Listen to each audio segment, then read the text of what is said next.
Graça e paz, amados irmãos, louvado seja o nome do Senhor. Estamos aqui agradecidos por mais uma vez poder compartilhar a palavra de Deus e estar nessa comunhão meio à distância dos irmãos, mas com o coração bem apegado e junto. Podemos assim, nesses minutos, falar a palavra do Senhor. Nós vamos meditar num texto bem conhecido da palavra de Deus, que está escrito no Evangelho de João, o capítulo de número 11. Nós vamos ler os primeiros 4 versículos que diz assim a palavra. Pegue sua Bíblia e vamos acompanhar a leitura. João capítulo 11, diz assim: Estava enfermo Lázaro de Betânia, da aldeia de Maria e de sua irmã Marta. Esta Maria, cujo irmão Lázaro estava enfermo, era a mesma que ungiu com bálsamo o Senhor e lhe enxugou os pés com seus cabelos. Mandaram, pois, as irmãs de Lázaro dizer a Jesus: Senhor, está enfermo aquele a quem amas. Ao receber a notícia, disse Jesus: Esta enfermidade não é para a morte, e sim para a glória de Deus, a fim de que o Filho de Deus seja por ela glorificado. Vamos orar. Ó Deus eterno, em nome de Jesus, damos-te graças pela maravilhosa palavra que estamos diante dela. Na revelação do teu Santo Espírito, te pedimos, fale a cada coração. Ministra, Senhor, a cada um de nós, para que possamos estar edificados, exortados, consolados e firmados fortemente na palavra da verdade. E nós te agradecemos por esse privilégio. Em nome de Jesus. Amém. Glória a Deus. Queridos irmãos, essa história é tremenda. Não bastasse ser um extraordinário milagre que Jesus realizou ali, ainda tem em si, implícita nessa história, a obra salvadora de Deus para com os homens. Nós podemos ver ali Jesus, naquele momento, que estava perto de ser glorificado, estava perto a hora de entrar em Jerusalém para dali sair para a cruz. Estava próxima a sua hora. E é naquele momento crucial, naquela situação, que ele recebe a notícia de que o seu amigo, um amigo da família, um amigo mais chegado que um irmão, Lázaro, estava enfermo. Suas irmãs o mandam lá dizer, e ele recebe aquela notícia. Todos os discípulos sabem que ele ama Lázaro. E é essa a notícia que chega a ele: aquele a quem tu amas está enfermo. E Jesus recebe aquela notícia e decide: vou ficar mais 2 dias. E só depois é que toma a decisão de ir ao encontro de Lázaro. Naquele momento eu vejo o plano de Deus sendo ali explícito e colocado à vista dos seus discípulos e todos à sua volta. Era a oportunidade de Jesus dizer a que veio e para que significava todo o sofrimento que iria passar, sua morte e ressurreição. Aquilo tinha um significado tremendo. E é no sofrimento que nós tiramos as lições mais incríveis da nossa vida. É no sofrimento que nós encaramos o melhor de nós, o pior de nós. É no sofrimento que as forças se veem e se aparecem de forma extraordinária. É no sofrimento que extraímos de nós mesmos essências maravilhosas de amor, de compreensão, de perdão, de graça e de misericórdia. É nessa hora do sofrimento que Deus toma esse momento para ser glorificado em seu Filho. E como é que um momento de dor, como um sofrimento, pode servir para a glória de Deus? Quem já não passou por dores e sofrimentos nessa vida, todos sabemos que nessa hora de dor, muitos até blasfemam contra Deus. E perguntam por que Deus permitiu tal coisa, por que Deus permitiu isso em minha vida. É nesses momentos que nós indagamos e colocamos à prova a nossa fé e a nossa confiança no Senhor. Mas é nesse momento também que Deus se mostra mais presente. É nesse momento de dor que sentimos o abraço aconchegante do Pai, nos sustentando, nos fortalecendo, caminhando conosco. Como aquela velha história contada tantas vezes por várias pessoas das pegadas na areia. Daquele que caminhava e caminhava com Jesus e sempre havia 2 pegadas a mais. Mas um dia, no pior dos sofrimentos, no pior da dor, que ele olha para baixo, só vê 2 pegadas. E ele pergunta, no momento de maior dor, eu estava só? Onde tu estavas, Senhor? E ali a resposta é surpreendente. Não, eu estava carregando você, aquelas pegadas eram minhas. É nessa hora que a gente vê. Essa história é uma ficção, alguém escreveu, alguém viu, alguém sonhou, alguém teve essa revelação, mas é muito que se vê na mão de Deus em ajudar aqueles que sofrem, em estar presente no momento do sofrimento e da dor. É nesses momentos de dor e sofrimento que vemos a ação de Deus magnífica. Por isso que a primeira coisa que eu observo nesse texto que aqui é mencionado em João capítulo 11, é que é na hora de trevas que Deus mostra a sua glória e resplandece a sua luz. É nessa hora que as trevas e as nuvens estão densas. Nessas horas que tudo parece sem jeito, sem nenhum apelo de acontecer, sem nenhuma esperança, que a luz de Deus brilha, que a luz de Deus resplandece e que faz brilhar no coração de cada um. Como eu disse, Jesus esperou ainda alguns dias e conta aqui no versículo 7, ele continua dizendo, depois disse aos seus discípulos, vamos outra vez para a Judéia. Disseram os discípulos, mestre, ainda agora os judeus procuravam apedrejar-te e voltas para lá? Respondeu Jesus, não são 12 horas do dia? Se alguém andar de dia, não tropeça, porque vê a luz desse mundo. Mas se andar de noite, tropeça, porque nele não há luz. Isso dizia e depois lhes acrescentou, nosso amigo Lázaro adormeceu, mas vou despertá-lo. Disseram-lhe, pois, os discípulos, Senhor, se dorme, está salvo.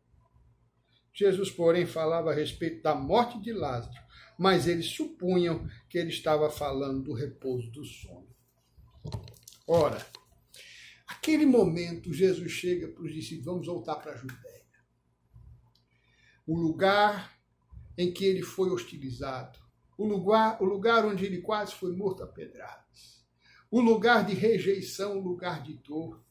Mas era o lugar que ele devia ir naquele momento. Era o lugar a qual ele estava destinado a ir naquela hora. Jesus, nessa hora mais tenebrosa, ele vem acender a luz.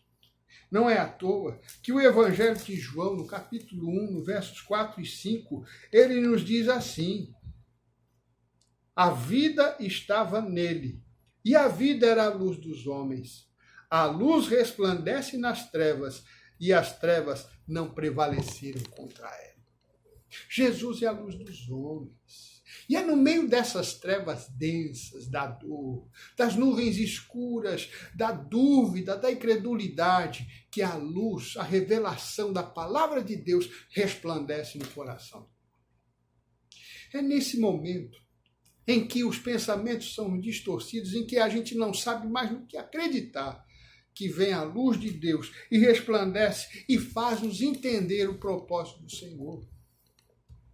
Jesus, ele fala ainda no capítulo 8, verso 12, dizendo assim, novamente aos seus discípulos e àqueles que estavam com ele, de novo lhes falava Jesus, dizendo: eu sou a luz do mundo. Quem me segue não andará em trevas, pelo contrário, terá a luz da vida. Jesus está chamando seus discípulos, não para morrerem, mas para entenderem o significado dessa luz. A luz que fala aqui é a luz da revelação. É quando Deus revela os seus planos. Quando a situação está de um jeito que a gente não consegue entender, podem tentar argumentar qualquer coisa, nossa mente enebrecida não consegue entender. Só o Evangelho, só a luz de Cristo é que ilumina os nossos pensamentos para entendermos os propósitos no meio da dor, no meio do sofrimento, no meio da catástrofe que está. Tem um escritor alemão que conta o seu sofrimento nos campos de concentração em Auschwitz. Foi levado para lá com 14 anos, separado dos seus pais, entrou naquele campo de concentração, viu coisas horríveis, mas uma coisa lhe marcou.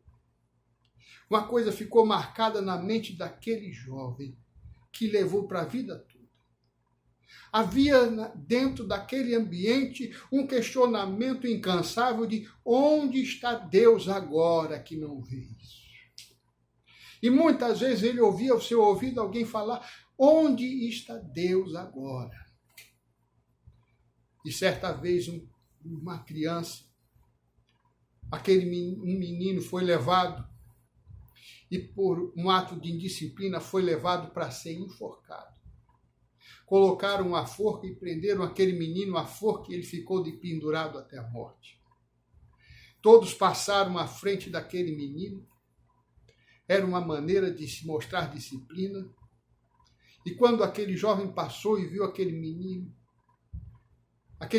que tinha olhos claros, aquele menino branco, aquele menino que tinha um ar angelical, mas ao mesmo tempo ali naquela forca também transmitia uma paz que ele não entendia. Quando ele passou por ali, alguém soprou ao seu ouvido atrás, dizendo: cadê Deus? Onde está Deus agora? E aquele jovem, no seu coração, ele ouviu uma voz dizendo: eu estou ali, na forca. Aquilo tocou a vida daquele menino, que mais tarde, compreendendo e entendendo o sacrifício de Jesus, ele volta àquele tempo e percebe o quanto Deus estava mostrando que o sofrimento que o homem passa, Jesus passa junto. E é nessa hora, nessa dor, porque nós aprendemos com o sofrimento. John Stott, no seu livro A Cruz de Cristo, ele diz: não é o sofrimento que amadurece as pessoas, mas a maneira pela qual elas reagem a ele. Pensamos muitas vezes, é no sofrimento que alguém é amadurecido. Não.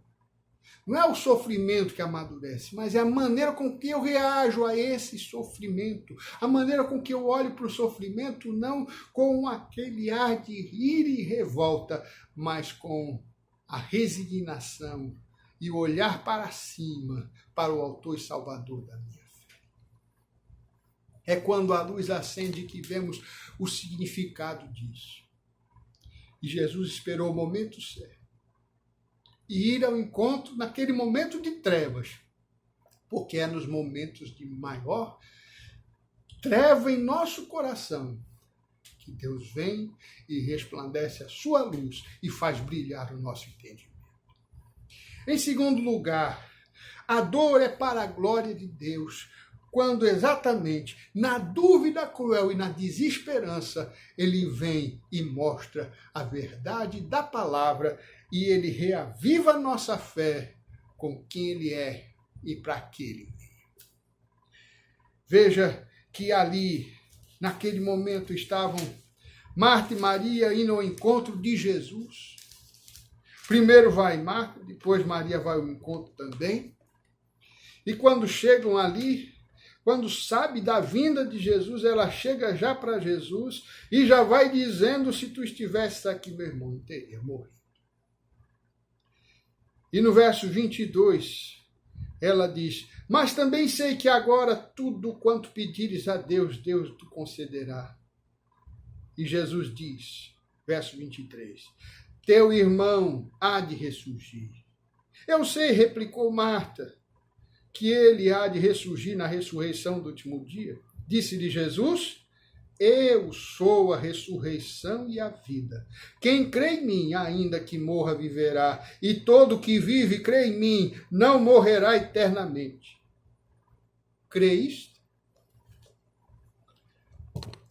Aquela declaração é tremenda, porque mostra exatamente uma situação de confronto. É no momento da dor e da glória que vem da dor e do sofrimento que vem as dúvidas mais cruéis. Vem as nossas indagações sobre: será que esse evangelho tem razão? Será que a palavra é isso mesmo? E viemos procurando alguma coisa para poder justificar nossa dor. Jesus chega naquele momento em que todos esperavam que ele viesse, tivesse ali antes para que evitasse o problema. E quantas vezes nós esperamos que Jesus evite que o problema venha? Isso me faz lembrar quando Jesus estava no barco com seus discípulos e veio uma grande tempestade. A palavra de Deus diz que ele estava no barco dormindo. E quando a tempestade já estava para virar o barco, para todos morrerem afogados. E olha, lembrando que eram marinheiros que estavam ali, pescadores, conheciam aquele mar, sabiam do problema, não viram aquilo com uma dúvida qualquer, não, eles sabiam exatamente o que estava acontecendo. Por isso Pedro vai e diz: Senhor, acorda, porque vamos morrer. E Jesus levanta-se, vai à proa do barco, e ali repreende os ventos, repreende a tempestade, se faz a bonança, e ele olha para eles: vocês não têm fé. Por que duvidar? E eles admirados veem aquilo ali. Jesus, quem é esse que comanda os ventos e as tempestades? Que dá ordem e elas cessam? Ora, lembre-se disso. O Senhor não impede que as tempestades venham, mas ele é poderoso para fazer cessar qualquer tempestade. Não há tempestade que resista ao poder de Deus. Se ele tem um propósito de fazer você chegar do outro lado, de fazer você chegar ao porto seguro, saiba que você chegará, não importa os ventos, tempestades, furacões, ondas grandes, tsunami, ele está ali para lhe levar ao porto seguro. Não duvide. Por isso, naquela hora, naquele momento tão difícil para a vida daquela mulher, das irmãs de Lázaro, tinham Jesus ali, o amigo presente sempre, e agora ele tinha ficado ausente. Pelos cálculos, pois, a vila, a aldeia de Betânia, onde Jesus estava, distava mais ou menos uns 3 quilômetros, um dia de viagem. Se há 4 dias ali já estava, quando Jesus chegou, já havia 4 dias que ele havia morrido, dá-se para se calcular, com 2 dias que Jesus ficou, um dia para o mensageiro, um dia para chegar lá, se deduz que quando o mensageiro foi levar a mensagem, o Lázaro já havia falecido. Quando a mensagem foi levada a Jesus, quando chegou a Jesus, Lázaro já estava morto. Jesus sabia. Mas ainda esperou 2 dias. Esperou fazer o 3º dia e chegar ao 4º dia. Por que o 4º dia? Porque segundo a tradição, segundo as crenças, segundo a experiência daquelas pessoas, era impossível já ao 4º dia qualquer morto voltar à vida. Era impossível, porque o corpo já estava apodrecido, já não tinha mais jeito. Se achava que até o 3º dia, talvez, o poder de Deus se manifestasse, mas o 4º dia, não. No 4º dia, não. Não tinha mais jeito, ali o espírito já tinha saído. Já não havia mais restício de vida naquela matéria, naquele pedaço de carne. É nesse momento que todo vestígio de vida, de esperança, aquilo que nos apega parece que se esvaiu pelas mãos, saiu pelos dedos. É nesse momento que Jesus aparece e diz: eu sou a ressurreição e a vida. Sou eu. Não é o determinismo do homem. Não é as condições físicas, humanas. Não é a lei social. Nada disso. Eu sou e acabou a história. Eu sou. E operando eu, não há quem possa impedir. Ele é. E é isso que ele diz e é isso que ele pede. Você crê nisso? Você crê que eu sou a ressurreição e a vida? Se a vida está diante de ti, então não tema a morte. O cristão que tem a Cristo, esse que crê nesse Cristo ressurreto, que é vida, sabe que a morte é apenas um intervalo. A morte é somente um intercalço para seguirmos adiante em direção à vida eterna garantida pelo Senhor. Por isso, nós lamentamos a ausência, lamentamos a partida, mas temos a alegria de saber que a eternidade nos espera. Por isso é essa hora, assim que Jesus se revela, se Jesus mostra que no meio da dor, no meio da desesperança, ele vem e mostra quem ele é. Eu sou a ressurreição e a vida. Eu sou a vida. Por que ficas aí temendo a morte se eu sou a vida? Crês nisso? Veja o que diz a palavra de Deus. 1 Timóteo, no capítulo 1, versos 8 e 10, ele diz assim: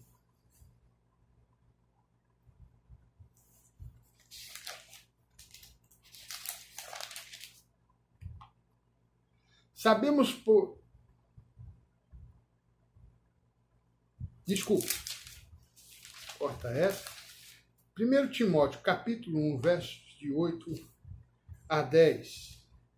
Não te envergonhes, portanto, do testemunho do nosso Senhor, nem do seu encarcerado, que sou eu. Pelo contrário, participa comigo dos sofrimentos a favor do Evangelho, segundo o poder de Deus, que nos salvou e nos chamou com santa vocação, não segundo as nossas obras, conforme a sua própria determinação e graça que nos foi dada em Cristo Jesus, antes dos tempos eternos, e manifestada agora pelo aparecimento de nosso Salvador Jesus Cristo, o qual não só destruiu a morte, como trouxe a luz, a vida e a imortalidade mediante o Evangelho.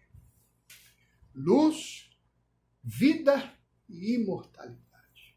Mediante o quê? A revelação do Evangelho.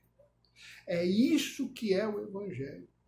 É a luz que nos faz parar de temer a interrupção da vida, sabendo que a vida só é interrompida um momento para seguirmos adiante para a eternidade. Mas a terceira coisa, na qual quero falar, que mostra que a dor é para a glória de Deus, quando no lugar da dor e da morte, ele mostra o poder da vida. Segue o texto quando Jesus pede a Maria que mostre o lugar onde estava, onde haviam colocado a Lázaro. E ele chega aqui, o verso 38 diz assim: Jesus, agitando-se novamente em si mesmo, encaminhou-se para o túmulo, e era esta uma gruta, e cuja entrada tinham posto uma pedra. Então ordenou Jesus: tirai a pedra. Disse-lhe Marta, irmã do morto: Senhor, já cheira mal, porque já é de 4 dias. Respondeu-lhe Jesus: não te disse eu que, se creres, verás a glória de Deus? Tiraram então a pedra. E Jesus, levantando os olhos para o céu, disse: Pai, graças te dou, porque me ouviste. Aliás, eu sabia que sempre me ouves, Mas assim falei por causa da multidão presente, para que creiam que tu me enviaste. E tendo dito isto, chamou em alta voz: Lázaro, vem para fora. Saiu aquele que estivera morto, tendo os pés e as mãos ligados, com ataduras e o rosto envolto num lençol. Então lhe ordenou Jesus: desatai-o e deixai-o. Aleluia.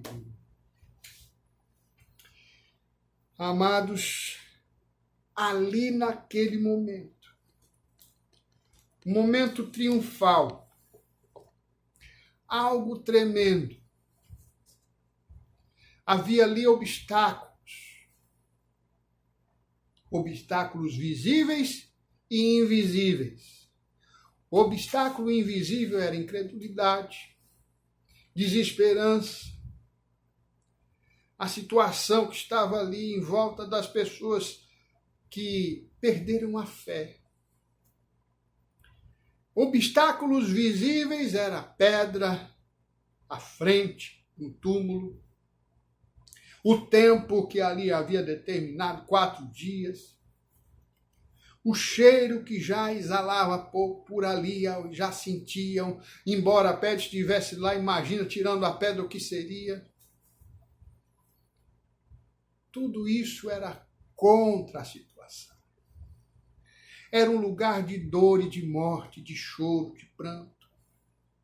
Naquele momento, o menor versículo da Bíblia é dito, João 11:35, que diz: e Jesus chorou.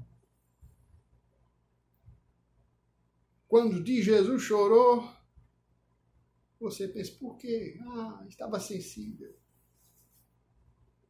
Estava. Jesus era sensível. A sensibilidade de Jesus, primeiro era para estar ali com o coração voltado, porque ele estava ali compartilhando a dor. Deus compartilha a nossa dor. Chora com quem chora, ri com quem ri. Mas também ali estava o choro de observar corações ali que estavam incrédulos. Corações despedaçados que estavam sem esperança. Corações que precisavam reavivar-se. E Jesus chorou, vendo que a pedra nos corações era maior que a pedra do sepulcro. E ali Jesus ora ao Pai. A oração que ele faz é que ele sabe que todos têm que ouvir e saber que o poder vem do Pai. Que o poder vem de Deus. E é nessa hora que Jesus manifesta ali a sua ligação com o Pai, mostrando àqueles que estão em volta: eu sei que sempre me ouves. É uma lição para você e para mim. Nunca duvide. Deus sempre ouve a oração do Filho. Deus não tem ouvido de mercador. Deus não fica alheio às nossas orações, por mais tolas que sejam. É um Pai de amor que ouve o Filho atentamente. E muitas vezes, quando ele silencia, quando ele não responde, pensamos: Deus não me ouviu. Ouviu. Só que a melhor resposta naquela hora é o silêncio de Deus. Para que você pare e analise em si mesmo o que você está pedindo. Para que você reflita em si mesmo o que é que você de fato precisa e necessita. Deus sempre nos ouve. E Jesus estava ensinando isso ali naquele momento, tirando a pedra de corações. Veja como ele cumpre a profecia de Isaías. Isaías capítulo 25, verso 8 e 9. Olha que maravilhosa essa profecia. Diz: tragará a morte para sempre. E assim enxugará o Senhor Deus as lágrimas de todos os rostos. E tirará de toda a terra o opróbrio de seu povo, porque o Senhor falou. Naquele dia se dirá: eis que o nosso, que é o nosso Deus, em quem esperávamos, e ele nos salvará. Este é o Senhor, a quem aguardávamos. Na sua salvação exultaremos e nos alegraremos. Pronto. Jesus ali faz com que essa profecia se cumpra, quando todos olham e se é esse que nós esperávamos. É esse que nós aguardávamos. É esse que diz que pode tragar a morte. Tragada foi a morte pela vitória. Onde está teu aguilhão, ó morte? Porque o aguilhão da morte é o pecado. Mas ali Jesus Cristo vence. Vence naquele momento, tirando Lázaro da sepultura, e vai vencer, saindo ele próprio da sepultura. Ali com Lázaro ele diz, tire a pedra. Na sepultura onde ele estará, ninguém tocou na pedra, a não ser o poder de Deus para retirá-la. Ali naquele lugar ele dá a ordem, Lázaro sai. Mas lá no sepulcro ninguém ordena. É o poder de Deus. É a morte que não resiste, porque o salário do pecado é a morte. Mas aquele que não tem pecado, aquele que não pecou, não pode morrer. E aí a morte é vencida e ali a vida se faz presente como um estrondo que arrebata aquela pedra e tira Jesus do sepulcro. Naquele momento que Lázaro sai ainda envolto nos panos, e Jesus manda desatai-o, tirai os panos. A tarefa agora era daqueles envoltos em fazer isso. Mas Jesus não precisou. Porque ali como Lázaro estava ressurgindo com seu corpo para uma vida que seria prolongada por mais alguns anos. Mas Jesus ressuscitou com o corpo glorioso. E se a pedra não resistiu, quanto mais os panos. Ele ali não precisa nem desatar pano nenhum, porque o corpo glorioso sai. E ele está revestido de glória para a eternidade. Assim nós seremos revestidos também. No abrir e fechar de olhos, seremos transformados ao soar da trombeta, como diz 1 Coríntios capítulo 15. Portanto, meu irmão, a palavra para você é essa. Deus transforma o sofrimento, a agonia, a dor em um motivo de glória para o seu nome. Não sei a dor que você está passando, a perda que sofreu. Pode estar sofrendo ainda, pode estar passando por um momento muito difícil. Mas sabe, eu quero que você saiba disso, que Jesus, ele é a luz para o meio das trevas. Ele é a resposta no meio da dúvida. E ele é a vida no meio da morte. E ele está aqui, pronto para trazer vida, libertação, cura e salvação à sua vida. Porque para isso ele veio, para isso ele se fez carne e habitou entre nós e vimos a glória do unigênito do Pai. Então creia e entregue sua vida a ele. Transforme seu sofrimento e dor, suas trevas e toda a sua luta de vida em entrega de fardo a Cristo Jesus, pois ele te chama e diz, vinde vós que estáis cansados e sobrecarregados, eu vos aliviarei. Ele está pronto. E você também deve estar. Entregue sua vida a Jesus, creia nele e tudo mais ele fará. Que Deus abençoe. Vamos orar? Baixe sua cabeça, feche seus olhos. Ó Deus eterno, em nome de Jesus eu te louvo, Pai, porque tens palavra de vida eterna que nenhum outro tem. Que essas palavras possam trazer vida a corações que estão nos ouvindo agora. Que possa trazer esperança a corações abatidos, luz a corações enebrecidos e vida àqueles corações que estão mortificados mas que traga um novo coração a cada vida, uma nova expectativa de vida, ilumine o entendimento para que creiam e confessem o teu nome e recebam a Cristo Jesus como seu único e suficiente Salvador. Para a glória de Deus Pai, nós oramos em nome de Jesus. Amém. Que Deus abençoe, meu irmão. Deus abençoe sua família e resplandeça o teu rosto sobre ti. Glória a Deus. Fique na paz.